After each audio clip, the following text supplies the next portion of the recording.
This is an I Am Listening original podcast. I've been running my own businesses for 35, 40 years now, and I can tell you that was a seriously bad mistake. And if they really want to see the economy grow, they've got to empower the entrepreneurs and the risk takers and give them all the help and support they can to take the massive risks we all take in employing people to grow the economy in sensible ways. Welcome to the Kent Politics Podcast, your go-to source for insightful discussions on local and national political matters. Join us as we take a deep dive into local government across the county. Find out what the key decision makers have to say, what your money is being spent on, and how the party's policies could affect how we live. Plus, don't miss our regular feature, Westminster Watch, where we dissect the latest developments and decisions shaping the political landscape in the heart of the UK's capital. Engage with us as we delve into the issues that matter to you and explore the dynamic world of politics from a Kent perspective. Welcome to the Kent Politics Podcast. My name is Simon Finlay, local democracy reporter covering Kent County Council. And with me is Robert Boddy, who looks after Medway Council. Hello. And Dan Essen, who covers borough and district councils in the county. Hello. And also joining us is KM Media Group Senior News Editor Nikki White. Hello. Right, first up, Robert, what's been happening in your day job at Medway? So, how does Medway City sound? Great. Medway Council leader Vince Maple announced at full council last week he had written to the Ministry of Housing to request Medway be granted city status. He said it's likely the last chance the towns will get to be awarded the honour, as it won't realistically be able to apply after the abolishment of Medway Council in a couple of years' time. So why does Medway want to be a city? I thought it already was, because Rochester's got a cathedral, so it's really... Well, does it want to be a city? The move is not universally popular, with independent group councillor Michael Pearce saying there should be a public vote. Many in Rochester saying the council should seek to get Rochester's city status back after it was lost in 1998. Okay.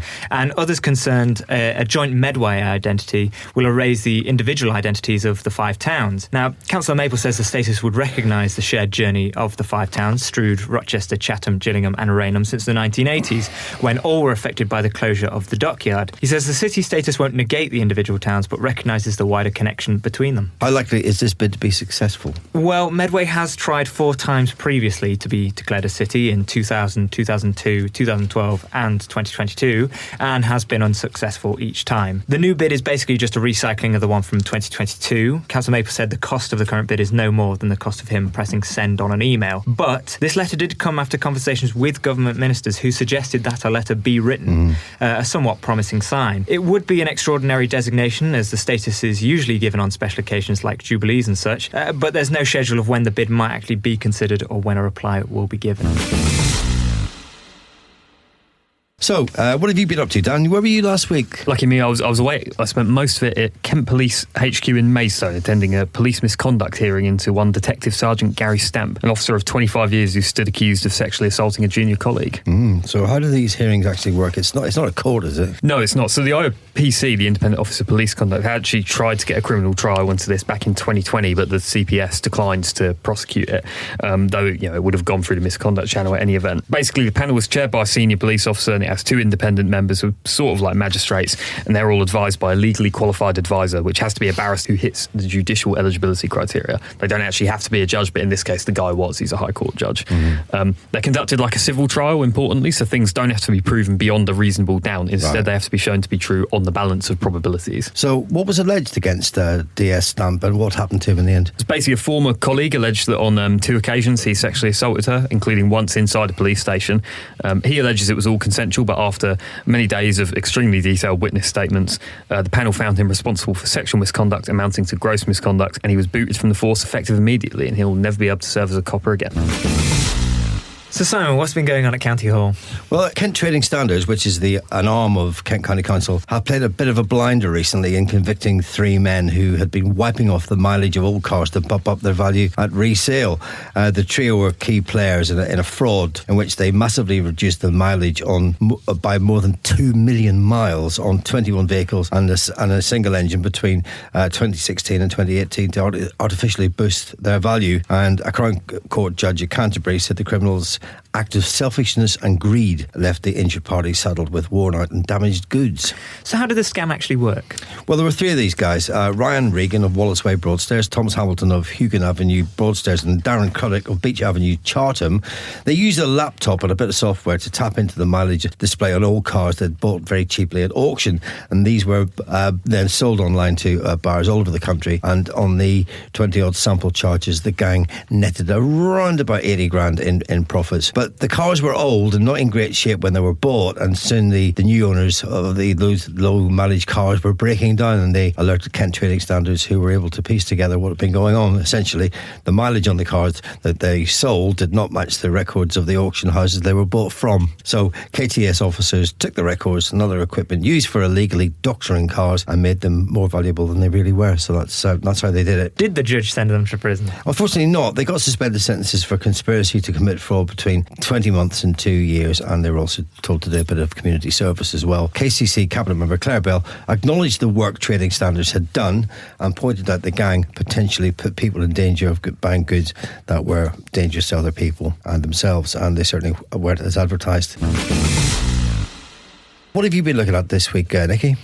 So the Lower Thames Crossing was back in the spotlight this week after Chancellor Rachel Reeves made a significant announcement on the future of the project to build another tunnel linking Kent with Essex. During a major speech on how to boost economic growth in the UK, she backed the crossing and revealed that the government is looking at privately financing the £9 billion scheme. Now, the road is earmarked to be built east of Gravesend, which there'll be a link off the M2, and then a tunnel will go under the River Thames, which will emerge near Tilbury, where we'll eventually link up with the M25. Now, Rachel Reeves said the government would work with the private sector to deliver the infrastructure that our country desperately needs, and that includes the Lower Thames Crossing. She said the project itself would improve connectivity at Dover, Felixstowe and Harwich, and that would alleviate severe congestion that we see of goods coming down from the north and the Midlands to then go on for export. Now, as you can imagine, Dartford MP Jim Dixon, he's been long been a supporter of the crossing getting the go-ahead. He said the announcement was a big moment for Dartford residents and a huge step in the right direction. He said the Dartford crossing was a single point of failure that not only blocks crucial freight movement across the country, but it makes the lives of people who live in Dartford a daily misery, most of whom who just want to get to work or go to school or hospital appointments without getting stuck in traffic.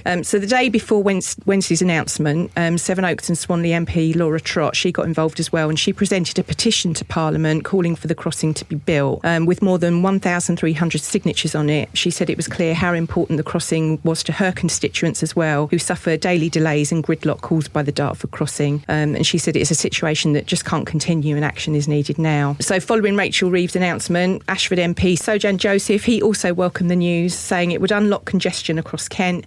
And Chatham and Aylesford MP Tris Osborne, he congratulated Jim Dixon, who put winning this piece of major infrastructure for the Thames Estuary Corridor as one of his priorities. Then we had Lauren Edwards, the MP for Rochester and Strood. She said it was a decision that was many years overdue and would help to both relieve congestion in the area and remove one of the key barriers to growth in our region. It has been a long time coming, hasn't it? Yeah, it has. The idea was first mooted back in 2009, and the route being considered now, that was one of 5 first put forward. That was officially confirmed as the preferred route in April 2017. Having said that, we're now several years on, and there's still a long way to go yet. A decision on whether the government will actually give the tunnel planning permission is still awaited. That announcement was expected back in October, and that's now been pushed back again until May. As of last October, the cost of just preparing the planning application for the 14.3 mile stretch of road, that had already topped £300 million, and the final cost of the whole project has gone up from £5.3 billion in 2017 to £9 billion today. While many have welcomed the news, though, there will be many others, particularly those who live and work in Gravesend, who will be desperately unhappy this idea is still forging ahead. Conservation charity Kent Wildlife Trust, they said the plans were short-sighted and threatened climate and nature. Is there a topic that you would like to be discussed on the Kent Politics podcast? Perhaps you've got a question for one of our panel, or you'd like to comment on a hot topic in local or national government. Get in touch by emailing or sending a voice note to kentpoliticspodcast@thekmgroup.co.uk. Sir Paul Carter led Kent County Council for 14 years until 2019, during which time he steered the authority through a global financial crash and the fallout from Brexit. Since then, he's been on the backbenches, offering sage words of advice to the current administration, some of which may have been welcome and some not. Sir Paul, welcome to the Kent Politics Podcast. Thank you, Simon. Sir Paul, you join us at a time of immense impending change in local government. Firstly, with devolution will come a mayor of Kent, possibly as early as next year, when there will be an election for a new mayor's office in the style of Andy Burnham up in Manchester. And then all 14 local authorities in Kent, including Kent County Council, which you had a long association, might well be abolished too, and possibly replaced by up to 3, possibly more, large new unitary authorities. The question I'm dying to ask you, Paul, is will you be standing for mayor?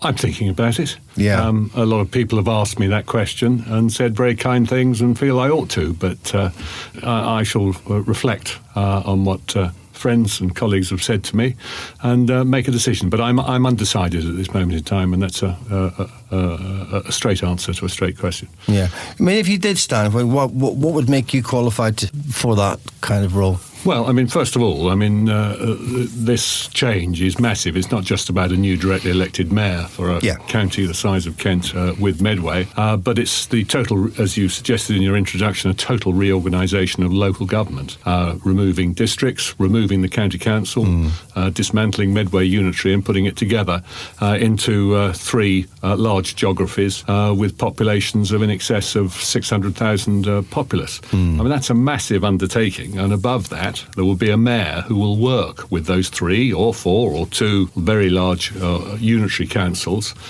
through that combined authority. But to the mayor will be vested new powers, and they're to be determined. The devolved powers to the mayor of Manchester are different to the devolved powers to the mayor of Birmingham. But to answer your question, what experience do I bring to the table? Well, having been leader of Kent County Council for some considerable time, I've got significant experience in working with central government and secretaries of state on getting things done and getting change effected. I'm a perfect example, particularly on economic development and growth, which is a significant area that the mayoral powers will cover, was the recovery of Pfizer in East Kent, when we lost over 3,500 jobs in very short order with a threat to demolish all the buildings. We put together an amazing package working together with central government, which has been a phenomenal success. I've done a lot of work recently in the health sphere, working alongside social care, and I've written a paper on transforming primary care and community care, trying to produce a much more effective and efficient out-of-hospital services to make sure that hospitals are avoided where possible, where patients can be treated in the community by extended GP services, working together very, very closely and integrating with social care. So the new changes of the new government talking about a national care service is sort of right up my alley, because I've learned a lot of work in this space and think I've got a lot to offer in different and varying ways. I mean, it's fair to say that there's very little detail about how this whole new setup will work, either devolved administration or the new authorities. But can you see the benefits of having a mayor in terms of the amount of control and perhaps less interference from Whitehall, as has been touted? It's be careful who the electorate select to be their mayor. But it's more importantly, or equally as important, I should say, is the fact that local government reorganisation is long overdue. 2-tier local authorities, districts working with counties is out of date. You wouldn't run a business that way. It's inefficient, can produce significant savings and, more importantly, much better decisions and much more accountability to the electorate. A one-stop shop. But coming back to your question, and perhaps you'd remind me of that question. Well, no, I was just to say that the little is known about this the kind of detail as yet, but I was going to ask you what benefits there could be of having a mayor in terms of the lack of interference perhaps from Whitehall, a bit more sort of straight, services being sort of, devolved straight down to the communities in a much sort of smoother way. Yeah, I mean, it depends what the devolved powers are going to be. I mean, the devolved powers to the Mayor of Manchester are different to the devolved powers to the Mayor of Manchester. Yeah. So it's not a one-size-fits-all, but certainly in strategic planning, working with the combined authority, of course, in planning infrastructure in advance of significant housing growth and commercial growth is... Which hasn't happened. It hasn't happened. It's been the opposite. That strategic planning powers were taken away from county councils, upper-tier authorities, which was a great success, a great disappointment, and a retrograde step. The strategic structural plan is very, very important that we plan infrastructure in advance of development. I mean, I think logic determines that, but it hasn't had that heft with the upper tier authorities. But that much of that hopefully will reside in the new mayoral position. Peter Oakford, the KCC deputy leader, said recently that the Labour government, which is effectively imposing these changes on all of you, knows where the start of the process is, and they know what it looks like at the end. It's just been a bit vague about what's in the middle of it. Does that worry you in any way? I would agree with the fact that we don't know exactly what the devolved powers to the mayors will be, but we do know what one-tier government, i.e. unitarisation, similar to Wiltshire and Cornwall and many counties already gone down the unitary route, and I think that's been a great success and will make for better decisions, more effective services, and hopefully at less cost. And as I say, you wouldn't run a business in that way. Bringing those two together with the right leadership and the right officer cadre to support those unitaries, I think exciting things can be done. And it brings an element of competition. It's not a one-size-fits-all Kent and Medway. It's three unitary authorities doing things slightly differently, and I think that will instill some competition in will the potholes in East Kent be repaired more quickly and more effectively and more efficiently than those in West Kent, and everybody hopefully will try and raise their standards to be at top of the pile. I mean, clearly the detail is going to fall onto the shoulders of those senior officers and leaders in Kent. Is that a good thing or a bad thing? Sorry, ask the question. Well, the question is that the detail is going to be, the government's going to leave the detail of the new arrangements, especially at the local authority level, to the people that are in Kent, and those will be the council leaders, the senior council officials, and they'll come up with the best way of presenting what they think will work for Kent, as opposed to being sort of just imposed wholesale from central government. That's as I understand it anyway. I mean, and I was just sort of saying, well, if that is the case, is that a good thing or a bad thing? Well, what you're saying is just recycling the same staff within a different structure. But that would be the danger of it, wouldn't it? Never forget that leaders of unitary authorities and county councils, the elected leadership appoints the senior staff. It's very important. I mean, the Prime Minister doesn't appoint senior staff, permanent secretaries in the civil service. It's not the role. I think it's very important that the elected leaders have the power to hire and fire the senior officers to build teams that are really successful. And likewise, a mayoral combined authority would bring together a team. There will probably be interim appointments in that structure, I would think. And when you've had as shadow authorities, and when the elections take place in the unitaries and the mayoral position, that the power to appoint by the leadership, the elected democratic leadership, will be very, very important, as it is in the United States of America. Yeah.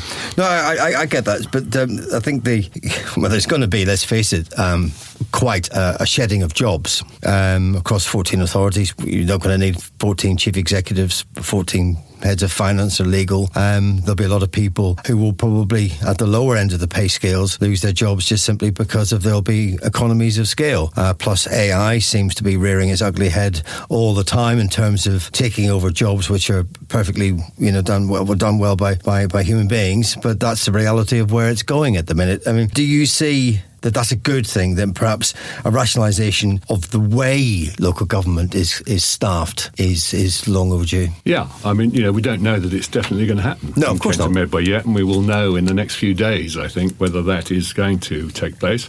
And of course, enormously unsettling for local government staff across the county, across the country, because this is whole-scale reform and change. So I think there will be significant efficiencies to deliver more effective services. But my principle has always been any business or any organisation is only as good as the staff they employ, and those senior appointments will be absolutely fundamental. But we did some work at Kent County Council probably 8 or 9 years ago now, and the savings were significant. They don't come immediately because you've got redundancy payments, you've got all sorts of things to have to contend with and cope. And it's a massive task. The timelines that the government are setting are exceedingly short. Exactly, yeah. Where the mayoral authority could be, if we were one of the selected fast-track authorities to go down that route, there would be elections for a directly elected mayor in just over a year's time in May 26. Well, which is the reason for the establishment of shadow unitary authorities will follow from that. This is a massive upheaval. I personally believe you want to do it in the shortest time possible because staff need certainty, and uncertainty is no good for anybody. So we'll see how that shapes up, and we'll see and await what changes are ahead. But there is a lot to unpick. You've got 12 borough and district councils, you've got a unitary authority in Medway, and then you've got a huge organisation like KCC. It's going to be very difficult to see how it can be done quickly, that you can take and dismantle these 14 different entities and then sort of throw them back together again in 3 different new authorities, if that's the number that it will prove to be. And as you say, in a very, very short time. That's fraught with danger, isn't it? It is a massive task, and you've got to continue running good public services. Exactly. Because the bins still need to be collected. But, if everybody puts their shoulder to the wheel, I think it can be done. But as I say, it's enormously unsettling for staff. It's enormously unsettling for elected members who will reduce in number quite substantially. You've got 3-4 unitaries with probably 120, I'm guessing here, of elected councillors. Well, in total or each? Each unitary will probably have about 110, I would think, councillors, based on what's happened elsewhere in the country over the last 5-10 years. Their jobs are on the line as well, and dependent upon the electorate voting them in as new unitary councillors, and there will be a lot less of them. So that is of concern to everybody. But it's, in my view, it is the right thing to do as far as the unitarisation is concerned. The mayoral powers of a combined authority led by that mayor working with those 3 unitary authorities, I think could be very successful. As I said earlier, it depends who the electorate choose to be the first mayor of Kent and Medway, will be a very big job. And what powers will be vested with that mayor, we don't yet know. As I've said, it's different in Manchester to those that are in Birmingham and other parts that have been unitarised. And they promised devolution. Will the devolution come with the resources necessary to be effective in carrying out those powers? Remains to be seen. Okay.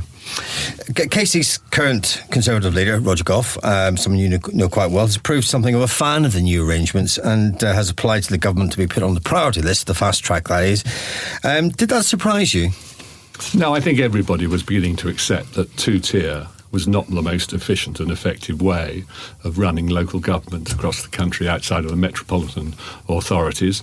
And it's been pretty unanimously agreed. I think there are 15 county councils and 2 unitary councils that have agreed to come into the new organisation arrangements. That's virtually the rest of the country that hasn't already gone down the unitary route. But there are a lot of unitary authorities that haven't got a directly elected mayor imposed upon the top of them. Yet. But I think that it could work exceedingly well. When I was leader, for example, responsible for, billion-pound budgets and a whole complex array of services, managing my own group and working with the opposition, enormously big job. And to have that mayoral position that could sort of rise above that and make some of the big strategic decisions for the county, I think could be a good thing, provided you've got a sensible person making those decisions in getting things done quickly. And when you're looking at economic development, that would be a very good case in point. And working, again, as I've said before, getting social care really integrated in primary care and the NHS in mental health services as well as the primary care services. You need somebody with the influence to affect change and shake the tree and make things happen. Yeah. I mean, you've been able to stand on the outside for the last sort of 4 or 5 years since you stepped down as leader. Roger Gough has had one hell of a task to try and stave off effective bankruptcy, and like many authorities, and COVID, and COVID, absolutely, and like many other authorities, have been forced to find tens of millions of pounds of savings every year. Do you think he's done a good job? It's been a very, very difficult job to do, and I'm not close enough to that. I mean, obviously there are enormous new pressures, particularly in adult social care and indeed in children's services, but particularly in SEND, which is a special educational needs and the support for parents and carers with young people with special educational needs, requiring EHCPs. And Kent is in an enormously difficult financial position over that. I don't totally agree with some of the positions that are being taken on that, whereby we need to make sure that we, most importantly, and I feel very strongly about that, get the right balance between those young people that will, with special educational needs, flourish in mainstream schools, but also define what disabilities children need to present to be placed in special schools. And it's getting the balance right between the appropriate school, appropriate young children, young people, going to mainstream for the right reasons, that can cope in that environment and reach their full potential in that environment, and which are the young people that would benefit further from being in a special school. And getting that balance and defining that balance is all important, because that balance in the last 5, 6, 7 years has not been correct, aided and abetted by some legislation that was well intended by David Cameron that needs changing. And it's a big issue nationally, not just in Kent, that needs a considerable amount of thought and legislative change to make that effective. Because this issue is not going to disappear just with the change of the way that the councils are structured. I mean, it's more difficult. Probably being more difficult. You've got new SEND policies at Kent County Council. Well, where are they going to be in a year, 2 years' time, or 3 years' time if we get the early call to go down the unitarisation route?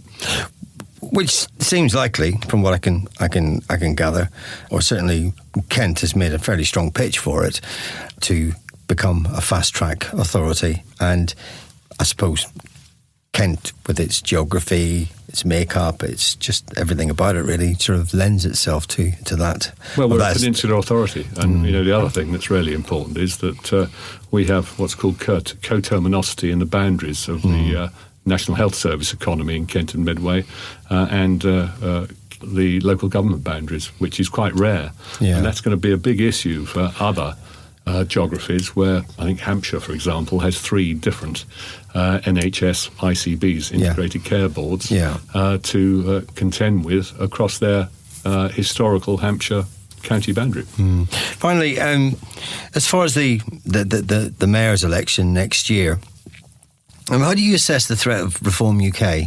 I mean, one recent poll has them, at the weekend, or just before the weekend, has them top with 26%. 3 points over the Conservatives and Labour in third. Okay, that's just one poll, but all the polls are beginning to sort of tell roughly the same story, that it's kind of neck and neck between Reform UK, Labour and the Conservatives. That meant, surely, you've been a Conservative all your political life. Doesn't that fill you with some kind of dread? No, I think in the election cycle, having suffered a massive defeat in the general election 7 months ago now, that it's time for the Conservative Party to reflect, and Kemi Badenoch is doing exactly that, in reflecting of what went wrong, what did the electorate rebel against at the ballot box, and look forward to what we did wrong, what did we get right, and what are the policies for the future. And I think they will become a very strong opposition, but it wouldn't be correct for the National Conservative Party to start developing brand new policies 7 months in, when they've yet to recover and work out what mistakes they made, what were the successes they made, and how they build on that to become a powerful opposition with real alternative policies well the right side of the next general election in setting out their stall as to how they would govern the country. And as Kemi Badenoch said yesterday on the Laura Koonsberg show, that the Labour government haven't made a very good start. Use one example. If you really want to encourage businesses to employ more people and expand, you don't put up employers' national insurance. And I meet so many colleagues in business that are now not expanding or having to shed staff as a result. We read about it in the papers. I've been running my own businesses for 35, 40 years now, and I can tell you that was a seriously bad mistake. And if they really want to see the economy grow, they've got to empower the entrepreneurs and the risk takers and give them all the help and support they can to take the massive risks we all take in employing people to grow the economy in sensible ways. Do you think that Nigel Farage is priming the Tories for a merger with him possibly as leader in the future? I have no idea, and I don't see that ever happening personally. Sir Paul Carter, thank you very much indeed for your time today. Pleasure. Thank you for inviting me.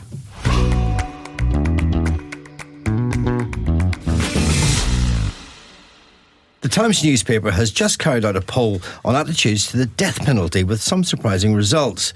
The survey carried out by More in Common says the number of people in favour of capital punishment has risen from 50% to 55%, while the number opposed to it has dropped from 37% to 32%. Most interestingly, the rise in those in favour was driven by younger respondents. Rob, what does this survey say to you by More in Common? Well, I think the obvious sort of element of this is the Southport tragedy that happened, and it's kind of these sort of clear-cut cases that come along every once in a while that really sort of boost support. And this survey was done immediately after the Southport killings trial. And so in those sorts of situations where it's very clear-cut, it's almost understandable why support for the death penalty would rise. There's a very high-profile case where it is very clear who did it, what they did, and there's kind of no grey area. I think when that's not so high profile in the news, when it's a bit more ambiguous and things like that, the support will dip down. I think particularly in relation to whether young people support this, I think there is sort of younger people are frustrated with a lot of the ways that the country is, in terms of, I think they may be the first generation to have lower living standards than their parents will. And there's sort of a general atmosphere that the country's not really, it's not going in the right direction, but particularly for them, it's not really, politicians aren't interested in suiting their needs and are looking to other demographics. So I think for them to look for sort of radical solutions is where that's coming from. But do you also think that knee-jerk reaction to an issue like this has got something to do with social media, where all gratification is instant? Absolutely. I mean, we talk about it all the time, about misinformation on social media, and people can, just record a TikTok video or a tweet and say, this is because of this. And I mean, a lot of the riots in the summer were about sort of misinformation that had come out about various elements in this specific case. And so with people who are more likely to be on social media, and I think similarly in this polling it found that people trust their friends on Facebook more than they do some newspapers and journalism outlets. It's possibly understandable that that inflammatory language is more readily accepted, and that influences their opinions. You don't have to answer this, Rob, but are you in favour of the death penalty? Personally, I'm not, on the basis of 2 points, which is, I think, yes, in this case, in the Southport case, it's very clear who did it, but the majority of cases, there are miscarriages of justice, people are found guilty when they hadn't, and so on the balance of, you don't want to kill the wrong people, that's one of the main things. But I think also it is important that I don't think the state should decide who should die, basically, because although I think our politicians are relatively trustworthy, there's always the opportunity, I know that's quite a controversial opinion, my word. But I do think there's always opportunity for corruption of sort of the powers of the state, and so I would be quite concerned about that specific power. Nikki, where are you coming in this then? You in favour of it? I would definitely not. I think it's barbaric, really. Whether you're after punishment or revenge, whatever it is that your motivation for somebody being sentenced for something, surely it's better to put somebody in prison than it is to kill them. I really don't understand. I mean, you've got US prisons that still carry the death penalty, but the prisons are still full of prisoners on death row and still waiting to. And so it doesn't seem to. it doesn't bring that instant gratification that we were talking about of, okay, that person is guilty and, chop off their head or whatever process you're going to use. But I just don't think it's suitable. I mean, I would rather see the deterrent of longer sentences. I think our sentencing tariffs do need to be looked at, and I would rather that the deterrent was longer sentences and more appropriate sentences than the death penalty. I guess I'm always rather optimistic that there's always the chance of rehabilitation, and I'd rather see that than a lawful killing. Yeah, I kind of agree with you, but I just think that so many of these crimes, these serious crimes, are committed by people who are mentally ill. It's something to do with drugs, the internet, gang culture, radicalisation of some kind. These are the main drivers. Juries and the police can get things wrong, and I would just suggest that if you haven't got to grips with those issues, it's a problem bigger than anyone can fix. Yeah, and people do change as well. What somebody did when they were 20, 21 years old, by the time you've perhaps gone through a lengthy prison process, you're a different person at the end of it. Yeah, so maybe before we entertain the idea of taking a life for somebody else's life, perhaps we need to look at society's ills. Yes, absolutely. Dan, where are you with this? I'm against death penalty for pretty much all the reasons already stated. I think on a more abstract philosophical level, there is an important question about can concentrated public authority, it can demand the ultimate sacrifice from you, or is it, the state, we give the state the ability to fight wars in the name of the population of this country? In some ways, the state already does have the right to kill people. And I guess, therefore, there's an argument that the state should be able to mete out the ultimate punishment, which I broadly agree with. I'm not a pacifist, but I don't think it should be used as a regular tool of criminal justice for all the obvious reasons already said. And also, people will say, it costs so much money to keep all these people in prison, and people are understandably quite outraged by the thought of terrorists and mass murderers and all those kinds of people living in not good conditions basically on the taxpayer's dime. But the benefit of a society which doesn't simply end people's lives as to mete out vengeance is worth more than any amount of money you could possibly spend on keeping someone alive. We keep Radovan Karadzic, Bosnian Serb war criminal, is in prison in whatever the prison is in the Isle of Man, and not many people call for his execution. Even though I think the International Criminal Tribunal could have meted it out when he was tried. But no, I'm against it, and I think more the politics of it is more interesting. And with the Tory party especially desperate, calling to return the death penalty is something of a stock and trade for certain parts of the right in this country. So maybe they'll give it a go, but it's an easy hang 'em and flog 'em policy. Well, Reform came out today, the day after this poll came out. And they were saying essentially that it should be used as a deterrent. But again, that's classic dog whistle, to tacitly sort of to support something in order to just appeal to a certain type of person. Yeah, definitely. I mean, it's there have been polls over the years. After every sort of huge, high-profile, horrific crime and tragedy, there's always calls for the death penalty to return for this specific person. So recently, obviously, it's Axel Rudy Kubana for mass murder of children in Southport. I remember when there was the Manchester Arena bombing, people were calling for Salman Abedi to be executed. And there's always a spike in these kinds of polls immediately after major crimes. I think in general, that's a symptom of the fact that people don't have much trust in the state and the procedures of law and order. And in countries with much more effective justice systems than ours, with low rates of reoffending, like the Nordic countries, the death penalty has far, far less political purchase there. And I think it's something that people on all sides of politics in this country would do well to learn from, rather than calling to spill the blood of other people. OK, folks, that's it for this week. Thanks to Nikki, Dan, Rob and Sir Paul Carter. Don't forget to keep an eye on KentOnline/politics for the latest news from across the country. You can also sign up to our Politics Briefing newsletter by visiting kentonline.co.uk/newsletters. And don't miss KMTV's Politics Show every Friday at 5 p.m. See you next time. Thanks for listening to the Kent Politics Podcast. Don't forget to check out stories throughout the week on the politics page of Kent Online. And you can watch the Kent Politics Show with Rob Bailey on KMTV every Friday at 5 p.m. or on demand at kmtv.co.uk. This has been an I Am Listening original podcast. For more information, head over to our website, im-listening.co.uk.